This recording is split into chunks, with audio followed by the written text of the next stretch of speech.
हरे कृष्णा प्रभु जी, राधे प्रणाम। जी। जय श्री हरे राधे। कृष्णा प्रभु जी, दंडवत प्रणाम। दंडवत प्रणाम। हरे कृष्णा प्रभु जी, जी दंडवत चलिए, प्रणाम। दंडवत राधे प्रणाम आप राधे सब प्रभु लोगों जी। को। राधे राधे। जी चलिए, आज की जो कथा है उसको प्रारंभ करते हैं। निशा दीदी, we can start the recording now.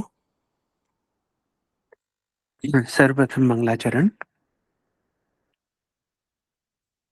वंदेहम Shri गुरु श्रीयुतापद कमलम श्री गुरून् वैष्णवांश्च श्री रूपम साग्रजातम सहगणा रघुनाथावितम स्तम सजीवम साद्वैतम सावधूतम परिजना सहितम कृष्ण चैतन्य देवम श्री राधा कृष्णा पदान सहगणा ललिता श्री विशाखावितम च अज्ञानतिमिरन्दस्य ज्ञानञ्जनशलाकया चक्षुरुन्मिलितं येन तस्मै श्री गुरुवे नमः। नमो विष्णुपदाय राधिकाय प्रियात्मने श्रीमद्भक्तिवेदांत नारायण गोस्वामी इति नामिने। नमो विष्णुपदाय कृष्णपृष्ठाय भूतले श्रीमद्भक्तिवेदांत स्वामिनिति नामिने। वाञ्छकल्पतरुभ्यश्च कृपा सिन्धुभ्येव च पतितनाथ पावनेभ्यो वैष्णवेभ्यो नमो नमः। नमो महावदन्याय कृष्ण प्रेम प्रदायते कृष्णाय कृष्ण चैतन्य नामने गौरत्विषे नमः। हे कृष्णा करुणा सिंधु दीनबंधु जगतपते गोपिशा गोपिकांत राधकांत नमस्तुते। तप्त कंचन गौरंगी राधे वृंदावनेश्वरी वृषभानुसुते देवी प्रणमामि हरिप्रिये। जय श्री कृष्ण चैतन्य प्रभु नित्यानंद श्री अद्वैत गदाधर शिवासादि श्री गौर भक्त वृंदा। हरे कृष्ण कृष्ण कृष्ण हरे हरे, हरे राम राम राम हरे हरे। सर्वप्रथम मैं अपने दीक्षा गुरु नित्य लीला प्रविष्टा श्री श्रीमद् भक्ति वेदांत नारायण गोस्वामी महाराज जी के अभय चरण कमलों में अनंत कोटि धन्यवाद प्रणाम ज्ञापन करता हूँ। उनकी अहेतु की कृपा की वांछा करता हूँ। तत्पश्चात मैं अपने शिक्षा गुरु नित्य लीला प्रविष्टा श्री श्रीमद् भक्ति वेदांत स्वामी महाराज श्रील प्रभुपाद उनके अभय चरण कमलों में अनंत कोटि दंडवत प्रणाम ज्ञापन करके उनके अहेतु की कृपा की वांछा करता हूँ। तत्पश्चात मैं अपने साथ जुड़े हुए सब वैष्णव के चरणों में यथा योग्य प्रणाम ज्ञापन करता हूँ। जी आप लोगों का बहुत बहुत स्वागत है एकादशी के शुभ दिवस पर। आज राम कथा में आप सब लोगों का बहुत बहुत स्वागत है। आज की राम कथा जैसे हमने बताया था कि अब तक की सबसे ज्यादा महत्वपूर्ण राम कथा है।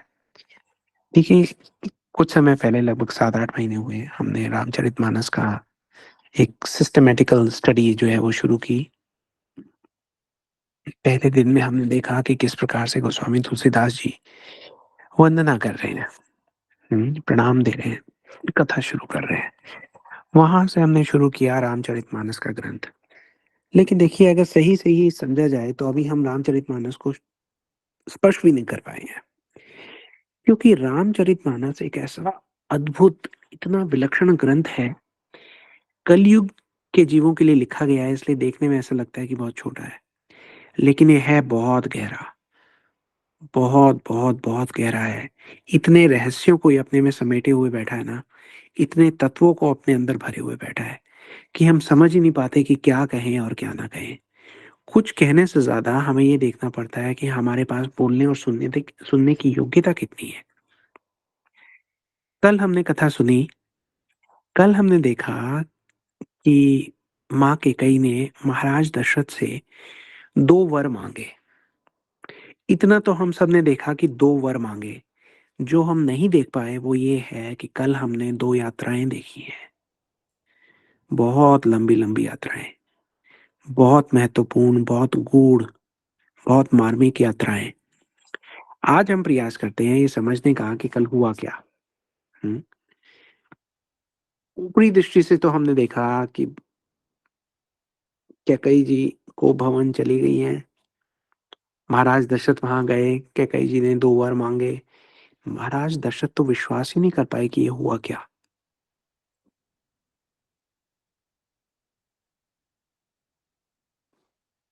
महाराज दशरथ ने जब कैकेयी जी को कहा कि ठीक है आप मांगिए, मैं वर देने को तैयार हूं, तो जब वर मांगे कैकेयी जी ने,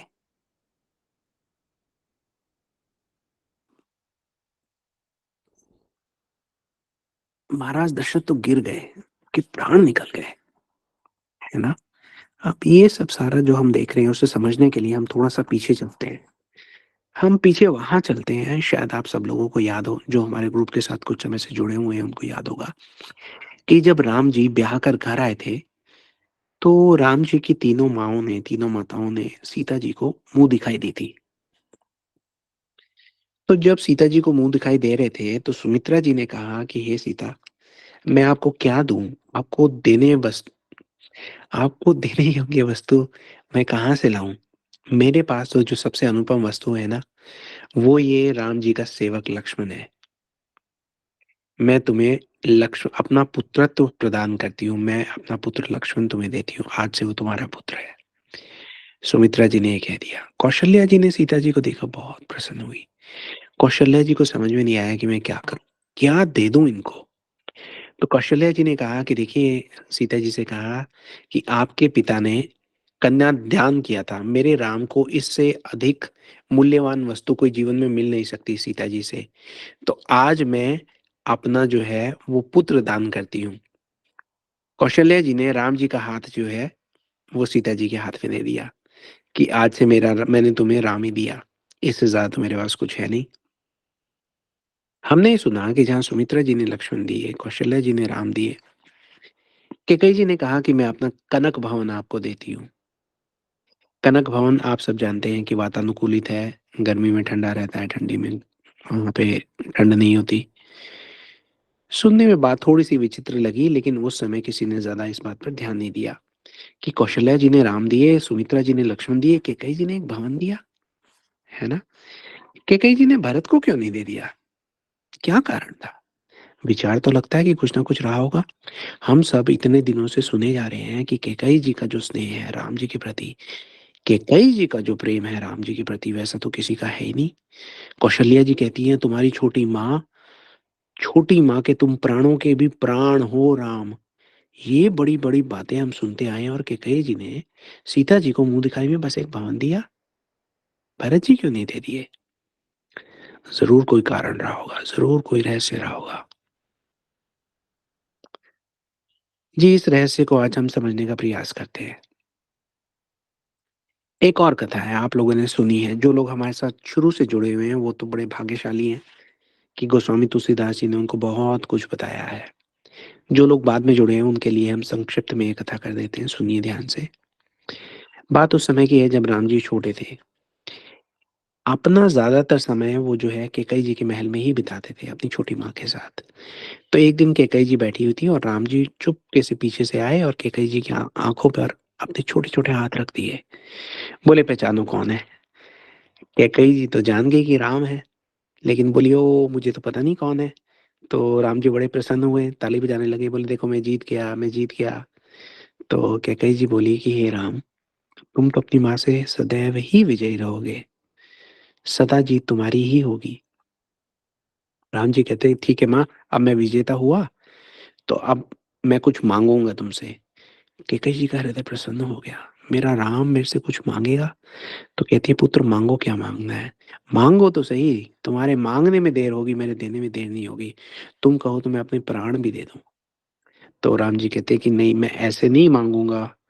कैकेयी जी ने कहा कि माँग तो सही, अभी तो कहा था कुछ चाहिए, कुछ माँग रहा है, फिर माँगता क्यों नहीं? तो राम कहते हैं कि नहीं, आप पहले मेरी सौगंध उठाइए। कैकेयी जी कहती है, कमाल है, तुझे अपनी माँ पे विश्वास नहीं है? तू माँग।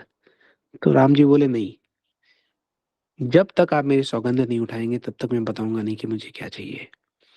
तो कैकेयी जी तो उनको तो कोई आपत्ति तो है ही नहीं, वो तो सोच रही हैं कि मैं क्या दे दूँ अपने पुत्र को।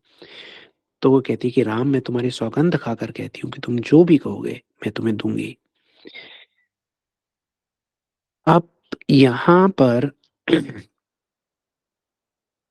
राम जी बहुत गंभीर बात कहते हैं। वो माँ की गोदी में आकर बैठ जाते हैं। बोले, माँ, एक दिन जब मैं बड़ा हो जाऊँगा ना, कैकेयी जी को बड़ा अच्छा लग रहा है। अरे! मेरा पुत्र बड़ा हो जाएगा, कैसा दिखेगा? बोले, जब मैं थोड़ा बड़ा हो जाऊँगा तो पिताजी मुझे वशिष्ठ मुनि के आश्रम में भेजेंगे सब विद्याओं को ग्रहण करने के लिए। कैकेयी जी बहुत प्रसन्न होती है, कह रही है, अच्छा, मेरा छोटा-सा बच्चा जो है वो स्कूल जाएगा, आश्रम जाएगा वशिष्ठ मुनि के? तो राम जी कहते हैं, हाँ, ऐसे गर्दन हिला रहे हैं छोटे बच्चे की तरह ना, माँ के अंक में भरे हुए बैठे हैं और माँ उनको देख-देख के वात्सल्य की मूर्ति कैकेयी जी वहाँ पे है। तो फिर राम जी कहते हैं उसके बाद ना माँ एक दिन क्या होगा, विश्वामित्र जी आएंगे हमारे राज्य में, और वो जो विश्वामित्र जी है ना वो कहेंगे कि मुझे राम और लक्ष्मण कुछ दिनों के लिए दे दो। कैकेयी जी का हृदय घबरा जाता है। कहती नहीं पुत्र, तुम हमें छोड़ के कहीं जाना मत। तो कहती है माँ मैं आ जाऊंगा। कैकेयी जी कहती नहीं, मुझे नहीं पता, तुम जाना नहीं। बोले माँ पूरी बात तो सुनो, वो जो विश्वामित्र जी हैं वो जब मुझे लेके जाएंगे ना, तो वो हमें स्वयंवर में ले जाएंगे, वहां से मैं तेरे लिए बहू लेके आऊंगा। अब कैकेयी जी की सांस पे सांस आती, तो कहती अच्छा ऐसा है तो तुम चले जाना राम, कोई बात नहीं, कोई आपत्ति नहीं। तो एक राम जी बोलते हैं कि माँ अभी तो तूने पूरी बात सुनी नहीं, जब मेरा ब्याह होगा ना तो मेरे साथ साथ चारों भाइयों का विवाह होगा। बहुत प्रसन्न हुई कैकेयी, बोली उसके बाद क्या होगा। राम जी कहते हैं फिर हम अयोध्या में प्रवेश करेंगे, सब जगह सब दिशाओं में सुख आनंद उल्लास उत्सव मंगल पर्व होंगे सब जगह। कैकेयी जी बहुत प्रसन्न है। तो फिर राम जी कहते हैं फिर माँ एक दिन पिताजी के मन में एक विचार आएगा, वो ये सोचेंगे कि युवराज पद पर मेरा राज्याभिषेक कर दिया जाए। अब तो कैकेयी जी की प्रसन्नता कोई सीमा जानते ही नहीं है, जैसे बहुत प्रसन्न है, बहुत प्रसन्न। राम को, अपने छोटे से बेटे राम को अपनी गोदी में भर के उसको बार बार चूमने लगती है। कह रही अरे मेरा राम जो है वो राजा बनेगा, मेरा राम राजा बनेगा, बहुत खुश है। तो राम जी कहते हैं लेकिन माँ एक बात है। तो कैकेयी जी चौंक जाती है, बोले राज्याभिषेक होगा लेकिन ये गंभीर बात क्या बोल रहा है कि एक बात है। राम जी कहते हैं कि मुझे माँ राज्याभिषेक नहीं करवाना, मुझे वन में जाना है। मुझे वन में रहने वाले संतों के दर्शन करने हैं, मेरे भक्त मुझे पुकार रहे हैं, राक्षसों का मुझे वध करना है। कैकेयी जी कहती कैसी बातें कर रहा है, मेरे भक्त मुझे पुकार रहे हैं, संतों का दर्शन है, राक्षसों का वध। बोले राम तुम तो बहुत छोटे हो, तुम तो बहुत सुकोमल हो, हाँ ये राक्षसों की बात नहीं करते बेटा। तो भगवान ने वहां पर क्या किया, अपनी माया कुछ क्षणों के लिए हटा दी, कैकेयी जी को अपने दर्शन दिए। कैकेयी जी देख रही हैं कि ये कौन है। वो कहते कि माँ मैंने यहाँ पे नरवत लीला की है, मैंने लीला अवतार किया है, मैं यहाँ पर आया हूँ, लेकिन मुझे बहुत आवश्यक कार्य है। मुझे वन में जाना है, वहां पे बहुत से लोग मेरी प्रतीक्षा में हैं, जन्म जन्म से इतने सारे जो मेरे भक्त हैं वो वनों में बैठे हैं मेरी प्रतीक्षा में। मुझे राक्षसों का वध करना है, मुझे बहुत जरूरी जरूरी काम करने हैं माँ। लेकिन पता है क्या हुआ, मैं यहाँ पे मर्यादा पुरुषोत्तम बनने के लिए आया हूँ, इसका मतलब मैं अपनी मर्यादा को लांघ नहीं पाऊंगा। तो अगर मैंने पिताजी से कहा कि मुझे वन में जाना है तो पिताजी मुझे जाने की आज्ञा नहीं देंगे, पिताजी जाने की आज्ञा नहीं देंगे तो मैं जा नहीं पाऊंगा माँ। तो कैकेयी जी कहती है फिर। तो राम जी कहते देख माँ, मर्यादा पुरुषोत्तम राम के लिए तो पिता की आज्ञा का उल्लंघन संभव नहीं है, लेकिन ऐसा कुछ नहीं है जो माँ के कई के लिए संभव ना हो। तो कैकेयी जी कहती है तो उसमें मैं क्या करूं। राम जी कहते हैं कि आप अपनी प्रेम की सब सीमाएं तोड़कर मेरी मर्यादा की रक्षा करना माँ। कैकेयी जी कहती है वो मैं कैसे करूंगी। तो राम जी कहते हैं कि माँ आपको पिताजी से दो वर मांगने होंगे। आपको शायद याद नहीं है, पिताजी ने आपको दो वर दिए हुए हैं जो आपने अब तक मांगे नहीं है। तो आप उनसे वो दो वर मांगना माँ। एक वर में भरत के लिए राज्याभिषेक मांगना और दूसरे वर में मेरे लिए 14 वर्ष का वनवास मांग लेना। अब तो कैकेयी जी तो मूर्छित हो गई है सुनते ही। भगवान उनको फिर से होश में लाए। तो कैकेयी जी बोलती कि ये मुझे स्वप्न आया था कोई बुरा, या तुमने स्वयं ऐसा कहा है। तो राम जी कहते हैं कि माँ तुम्हारे बगैर मैं मर्यादा पुरुषोत्तम बन नहीं पाऊंगा, तुम्हें दो वर मांगने ही होंगे। अब कैकेयी जी तो बहुत कष्ट, बहुत दुखी हो जाती है, उनकी पीड़ा हम लोग समझ ही नहीं सकते, समझने का प्रयास ही नहीं करते। कैकेयी जी कहती हैं कि राम अगर तुम चले गए तो तुम्हारे पिताजी तो तुम्हारे वियोग में शरीर त्याग देंगे। राम कहते हैं कि हाँ माँ मैं जानता हूँ। कैकेयी देखने लगती है कि राम जानता है कि उसके पिताजी शरीर त्याग देंगे। तो राम कहते हैं कि हाँ माँ मैं इसलिए जानता हूँ क्योंकि पिताजी मुझसे पहले ये वर ले चुके हैं। जानती हो माँ, उन्होंने मुझसे बड़ा विचित्र वर मांगा था। उन्होंने मेरे से ये वर मांगा था कि हे भगवान मेरी मृत्यु आपके वियोग में ऐसे तड़प तड़प कर हो जैसे मछली जल से निकल कर तड़पती है, जैसे सर्प अपनी मणि के खो जाने पर व्याकुल होकर सिसक कर दम तोड़ देता है। जिन लोगों ने ये सब सारी कथाएं सुनी हैं आप सब जानते हैं कि हम कौन से वरदान की बात कर रहे हैं। जब मनु और शत्रुपा जी को भगवान ने दर्शन दिए थे तो मनु जी ने कहा था कि मैं आपसे ये वरदान मांगता हूँ कि मेरी मृत्यु जो है आपके वियोग में ऐसे हो जैसे मछली जल से निकल कर प्राण त्याग देती है। तो राम कहते हैं कि माँ मैं जानता हूँ ये बहुत दुखद है, लेकिन पिताजी ने मेरे से ये वर मांग के रखा है ना, उनको ये वर मुझे देना ही है। कैकेयी जी अब घबरा जाती हैं, दोबारा फिर से मूर्छित हो जाती हैं, उनको वापस होश आता है। वो ये कहती हैं क्या महाराज वास्तव में? तो राम जी कहते हैं हाँ माँ, है ना? लेकिन अब बात ये है कि ये वर तो महाराज दशरथ ने भगवान से मांगा था ना, लेकिन हम ये किसी को समझा नहीं सकते माँ। मेरे इस अवतार में किसी को ये नहीं पता लगना चाहिए कि मैं भगवान हूँ, मैं अपनी नरवत लीला करने आया हूँ। इसलिए किसी पर ये भेद प्रकट नहीं होना चाहिए कि ये मेरा वरदान है। तो कैकेयी जी कहती है हाँ ये तो प्रकट नहीं होना चाहिए, क्योंकि इस जगत के जो लोग हैं वो तो ऐसी बातें समझ ही नहीं सकते। कहीं राम ऐसा ना हो कि इस जगत के लोग तुम्हारे यश पर दाग लगा दें ये कह के कि तुमने ये कैसा वरदान दे दिया, उनको कौन समझाएगा कि तुम्हारे पिताजी ने ही मांगा था। तो राम जी कहते हैं बात तो ठीक है माँ, इसलिए पिताजी की मृत्यु का दोष जो है वो आपको अपने ऊपर लेना होगा और आपको पूरी उम्र इस कलंक के साथ जीना होगा। ओके कहीं कांप गई, लेकिन फिर उन्होंने सोचा कि हाँ राम को बचाने के लिए तो यही रहेगा, राम के यश पे कोई दाग नहीं लगना चाहिए। उन्होंने हामी भर दी। राम जी बोले माँ ये बहुत कठिन निर्वाह होगा, है ना? आपको उस समय निष्ठुरता की प्रतिमूर्ति बनना होगा, अपने हृदय को पत्थर बनाना होगा माँ। कैकेयी जी आंख मूंद लेती है, क्या करें? अगर उनके आंसू निकले तो अयोध्या डूब जाएगी। कैकेयी जी कहती है जो आ गया मेरे राम। तो राम जी कहती हैं कि किंतु माँ एक बात और है, भरत। कैकेयी जी देखने लगती है, भरत? भरत का क्या? बोले जो भरत है वो आपका त्याग कर देगा, कभी आपका मुंह नहीं देखेगा। अब कैकेयी जी बेचारी क्या करें? राम जी कहते हैं माँ आपका अपना पुत्र भरत आपको श्राप दे देगा, पूरे अयोध्या में कोई आपसे बात नहीं करेगा, युगों युगों तक आपका अपयश फैलेगा माँ, कोई अपनी पुत्री का नाम कभी कैकेयी नहीं रखेगा। लोग प्रश्न उठाएंगे कि कैकेयी जैसी स्त्री भरत जैसे भक्त की माँ कैसे हो सकती है। कैकेयी जी दोनों हाथ जोड़ लेती है, दोनों हाथ जोड़ लेती है करबद्ध, और वो ये कहती है जो तुम कहोगे तुम्हारी माँ करेगी राम। तुम्हारी प्रसन्नता की जोड़ी पर तुम्हारी छोटी माँ का ये बलिदान तुम्हारे यश का कारण बनेगा। अब हमने समझा कि कैकेयी जी ने तो उसी दिन भरत जी का बलिदान कर दिया था, पुत्रहीन हो गई थी माँ कैकेयी। अब मुंह दिखाई में होते हैं तो क्या दें, उनके पास कुछ है ही नहीं। भरत को तो अपना पुत्र मानती नहीं है, भरत को तो वो बलिदान दे चुकी है अपने राम को। फिर भी जब कैकेयी जी ने कनक भवन दिया तो राम जी ने बिना झिझक के ले लिया। क्यों ले लिया? क्योंकि ये जो कनक भवन है ना ये कैकेयी जी का हृदय है, और उसमें सीताराम जी सदा सदा वास करते हैं, सदा सदा वास करते हैं। हमें भी ये समझना चाहिए कि ये जो भक्तों का हृदय है ना, इस जड़ जगत का जो ताप है, हमें अगर उससे कुछ शीतलता चाहिए तो भक्तों के हृदय में ही हमें स्थान लेना चाहिए। भगवान कैकेयी जी के हृदय में ही रहते हैं, कनक भवन में ही रहते हैं। कल हमने ये भी सुना कि मंथरा ने कैकेयी जी को सिखा दिया कि आप पहले महाराज दशरथ को बोलना कि वो राम की सौगंध लें। जब तक राम की सौगंध ना लें तब तक अपने वर नहीं मांगना, ध्यान रखना, बहुत महत्वपूर्ण है। मंत्रा ने कैकेयी जी को यह भी कहा कि आपको निष्ठुरता की प्रतिमूर्ति बनना होगा रानी, पत्थर का हृदय लेके जाना और राजा की तरफ मुंह करके देखना भी नहीं। अब देखिए हुआ क्या है।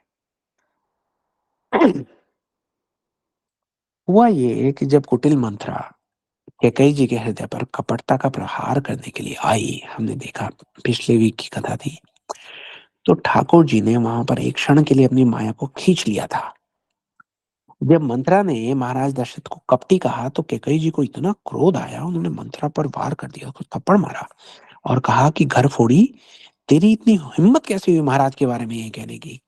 बस उस समय ठाकुर जी ने एक क्षण के लिए अपनी माया को खींच लिया। इस एक क्षण में ही आप ये समझिए कि मानो समय रुक गया। कैकेयी जी के नेत्रों के आगे बरसों पुराना उनका वचन घूम गया। कांप गई कैकेयी जी, उनको सब याद आ गया कि राम जी ने मेरे से क्या वचन लिया था, मुझे क्या करना पड़ेगा। उन्होंने राम जी का ध्यान किया, शक्ति का संचार किया, भगवान ने अपनी माया वापस डाली, उस क्षण को वापस चलाया, मंत्रा का कुसंग किया। माँ कैकेयी ने मंत्रा का कुसंग किया। हम लोग ये समझने का प्रयास करें कि कैकेयी जी जैसे उत्तम भक्त के लिए मंत्रा का कुसंग, किसी का भी कुसंग, विष के समान है। लेकिन यहाँ पर माँ ने बिना विलंब किए उस हलाल विष को पी गई। हुँ? मंत्रा क्या सिखाएगी कैकेयी जी को? कैकेयी जी तो राम जी से बचपन में सीख कर आई हैं कि उन्हें पहले करना क्या है। राम जी ने बचपन में कैकेयी जी से कहा कि मुझे कुछ माँगना है।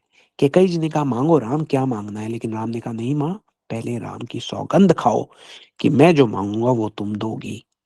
कैकेयी जी ने महाराज दशरथ से कहा कि मेरे वर दीजिए। महाराज दशरथ ने कहा माँगो कैकेयी, क्या माँगती हो? और कैकेयी जी ने कहा कि नहीं महाराज, पहले राम की सौगंध खाइए, उसके बाद मैं अपने वर माँगूँगी। मंत्रा ने कहा कैकेयी जी को कि ये कैकेयी रानी, आपको निष्ठुरता की प्रतिमूर्ति बनना पड़ेगा। मंत्रा में कहाँ सामर्थ्य है कि कैकेयी जी को अपनी बात मनवा ले।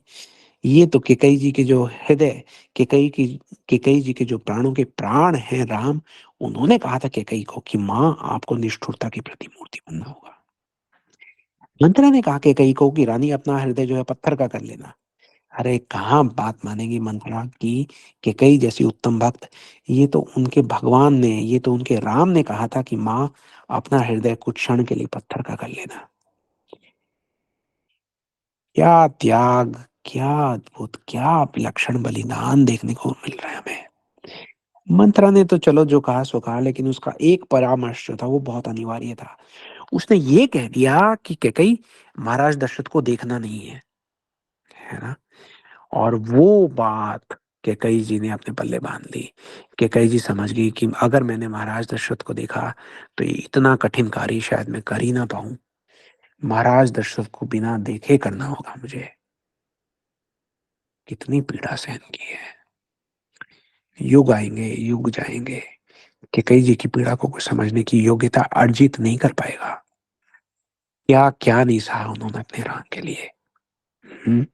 महाराज दशरथ उनको कह रहे हैं, कल हमने सुना कि हे कैकेयी, अपने वर वापस ले लो देवी।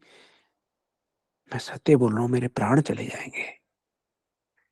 कैकेयी जी दूसरी तरफ मुँह करके कहती हैं कि मेरे वर देने से मना कर दो, कलंक जो है अपने माथे पर वहन करो, मैं अपने जाके अपने प्राण त्याग देती हूँ। प्राण तो आज किसी के जाएँगे महाराज, या तो आपके या मेरे। महाराज दशरथ समझ गए कि रानी जो है, शायद मेरी मृत्यु चाहती है। कैकेयी जी सोच रही हैं कि हे महाराज, आप नहीं जानते, लेकिन आपके जाने का समय आ गया है। जाते-जाते आपके ऊपर कोई आरोप ना लगा दे, हुँ? इसलिए आपके सब आरोपों को मैं अपने चरित्र का कलंक बनाकर जीऊँगी। आपके वंश पर, सूर्य वंश पर कोई दाग नहीं लगने दूँगी महाराज। अगर आज आप वचन से फिरे, तो कल को कोई आप पर उँगली उठा सकता है ना? कौन-सा वचन? ये महाराज कैकेयी स्वयं उनके हृदय में बात चल रही है कि मेरे जो महाराज हैं, उन पे कोई कलंक ना आ जाए, उनके सारे कलंक मैं अपने ऊपर वहन करूँगी। महारानी कैकेयी सोचती हैं कि जब हमारा विवाह हुआ था, तो मेरे पिताजी ने बताया था कि देखिए, एक ज्योतिष ने कहा है कि कैकेयी के यहाँ जो पुत्र होगा, उसके जैसा धर्मात्मा इस युग में ना इस संसार ने कभी देखा है और ना कभी देखेगा। ऐसा धर्मात्मा होगा। और महाराज दशरथ के मुँह से निकल गया था, अगर ऐसा हुआ, तो मैं उसे अपने राज्य का राजा घोषित कर दूँगा। आज कैकेयी जी कहती है कि मैंने जो वर माँगा है महाराज, कल सूर्योदय के साथ चारों तरफ ये समाचार फैल जाएगा कि महाराज दशरथ ने भरत को राजा घोषित कर दिया है। आपका वचन सत्य सिद्ध होगा महाराज। कोई ये नहीं कह सकता कि महाराज ने अपना वचन पूरा नहीं किया। आपने महाराज एक समय मुझे कहा था कि रानी कैकेयी मेरे से 2 वर माँग लेना। आपने ये कहा था महाराज कि रघुकुल रीत सदा चली आई, प्राण जाए पर वचन ना जाए। तो महाराज, आपके जो 2 वर हैं, वो आप देते जाइए। उन वरों को माँगने का कलंक मेरे माथे पर छोड़ते जाइए। कोई ये नहीं कहेगा कि महाराज ने 2 वर दिए कैकेयी को और अपना वचन नहीं रखा। कैकेयी जी जानती हैं कि होनी को तो होकर रहना है। महाराज दशरथ को जाना है, उनका समय आ गया है। लेकिन जाते-जाते महाराज दशरथ पर उठने वाले हर आरोप को वो अपने माथे पर कलंक के टीके की तरह धारण करेंगी।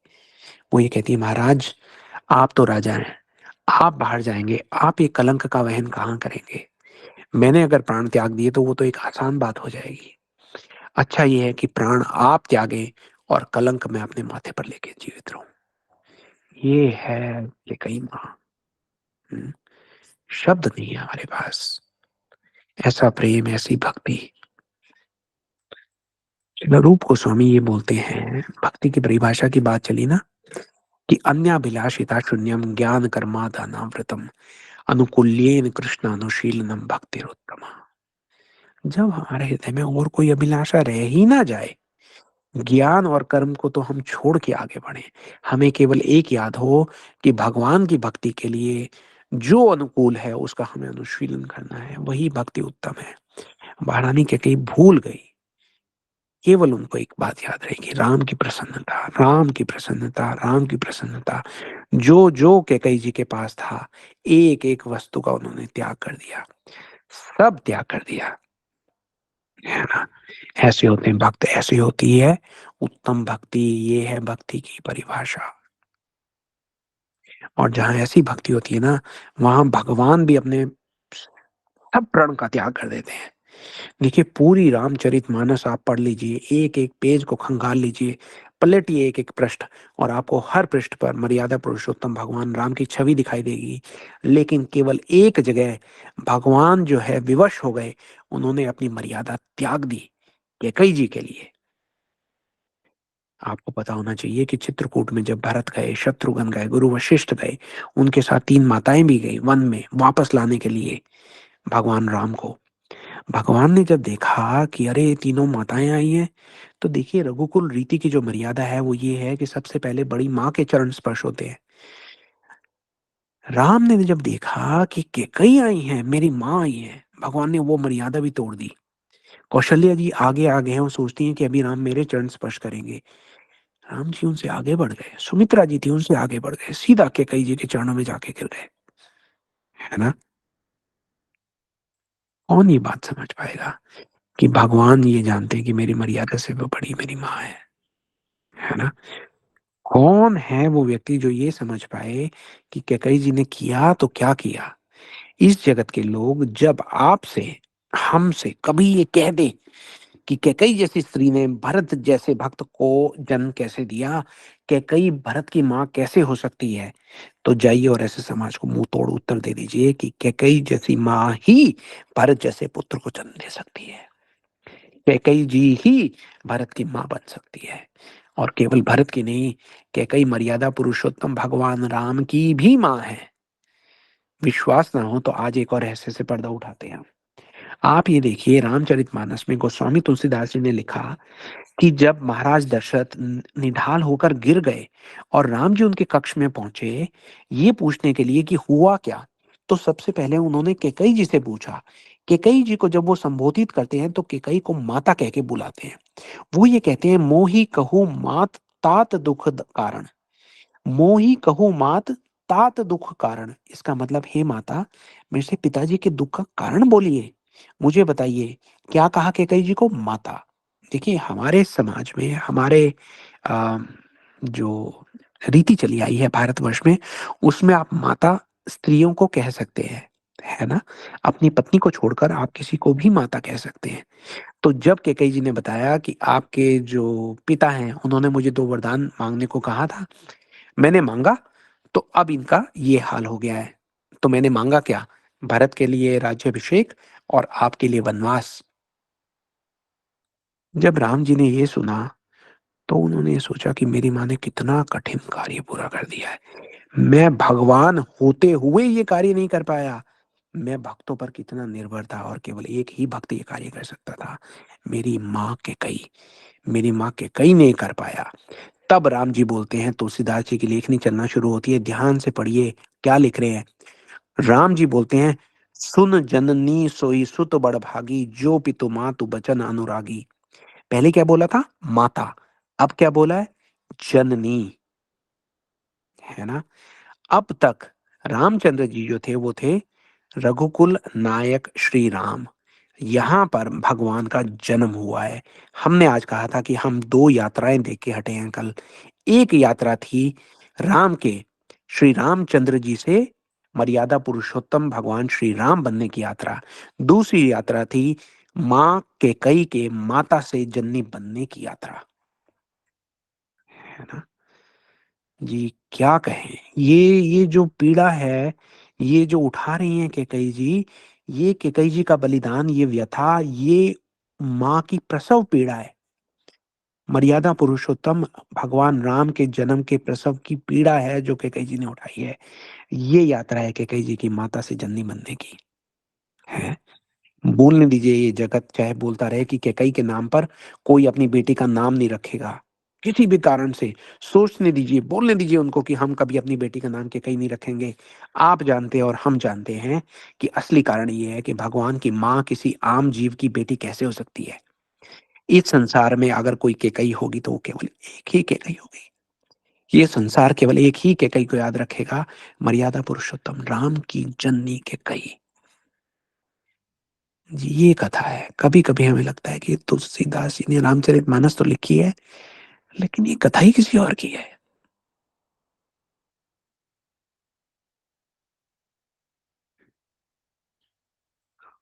जी, आप सब लोगों का बहुत-बहुत सौभाग्य है कि आपकी जो भक्ति है, वो किसी कारण से तुलसीदास जी को इतनी अच्छी लगी, इतनी भा गई कि उन्होंने ये सारे रहस्य आपके सामने प्रकट कर दिए, जो हज़ारों बार पढ़ने के बाद भी कभी निकलते नहीं हैं पृष्ठों से। तो आप सब लोगों की भक्ति को बहुत-बहुत प्रणाम है। जी, आज हमने बहुत हिम्मत करके ये कथा की, बहुत कड़ी कथा थी, क्या बलिदान है! शब्द नहीं है हमारे पास। जी, इस वीक में हमें ऐसा लग रहा था कि शायद ये कथा हम ना कर पाएँ, डर भी लग रहा था करने से। शायद 3 कथाओं में, 3 सत्रों में ये कथा हो पाएगी, शायद 4 में हो पाएगी, शायद 4 में भी नहीं हो पाएगी, लेकिन आप सब लोगों के प्रार्थना की छाया में, गुरुजी के आशीर्वाद के संरक्षण में ये कथा हमारी यहाँ पे पूरी हुई। अब अगली कथा हम अगले सप्ताह करेंगे, बुधवार। तब तक के लिए आप हमें आज्ञा दीजिए, अगर किसी का कोई प्रश्न है तो वो पूछ सकते हैं। अ, अदरवाइज़ आपसे अगले सप्ताह हमारी दोबारा भेंट होगी। हरे कृष्णा, जय श्री राम, जय श्री राधे।